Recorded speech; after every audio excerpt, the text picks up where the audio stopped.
Director of the film. మనందరికీ తెలుసు క్రిష్ గారు కూడా వర్క్ చేశారు ఈ ఫిల్మ్కి. క్రిష్ గారికి కూడా శుభాకాంక్షలు తెలియచెప్తూ ఉన్నాము. అండ్ మా జ్యోతి కృష్ణ గారు తన విజన్తో వండర్స్ని క్రియేట్ చేయగలరు. ఇంకా టైం ఉంటే ఇంకా చేయాలి, ఇంకా బెటర్మెంట్ చేయాలి అని ఎప్పటికప్పుడు ఆలోచిస్తూ ఉండేటువంటి డైరెక్టర్ జ్యోతి కృష్ణ గారిని సాదరంగా వేదిక మీదకి ఆహ్వానించేస్తున్నాము.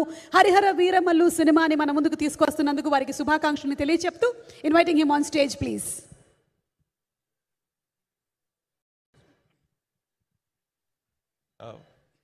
Press and media and social media అందరికీ నమస్కారం అండి.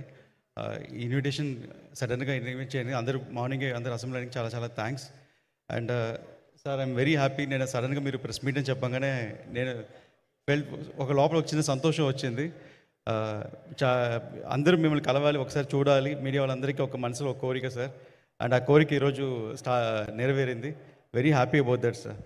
అండ్ మూవీ గురించి వస్తే లైక్ ఆల్రెడీ మూవీకి హెవీ వర్క్ విఎఫ్ఎక్స్ వర్క్ జరుగుతుంది అని సార్ చెప్పారు. అండ్ నిన్న నైట్ కూడా ఫైనల్ మిక్స్ జరుగుతూ ఉండేది ఒక రీలు.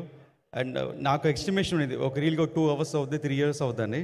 కానీ ఒక రీల్ ఒక 12 hours దాకా లాగుతూ వెళ్తుంది, ఇంత హెవీ వర్క్ ఉంది అనేది.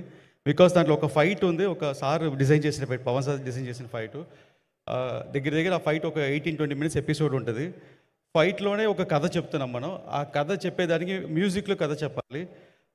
దానికి ఒక బ్యాక్గ్రౌండ్ స్కోర్ చేసేదానికి కిరవాణి సార్కి ఆల్మోస్ట్ ఒక 10 days పట్టింది ఆ ఒక సీక్వెన్స్కి మాకు బ్యాక్గ్రౌండ్ స్కోర్ చేసిన దానికి. దాన్ని మళ్ళీ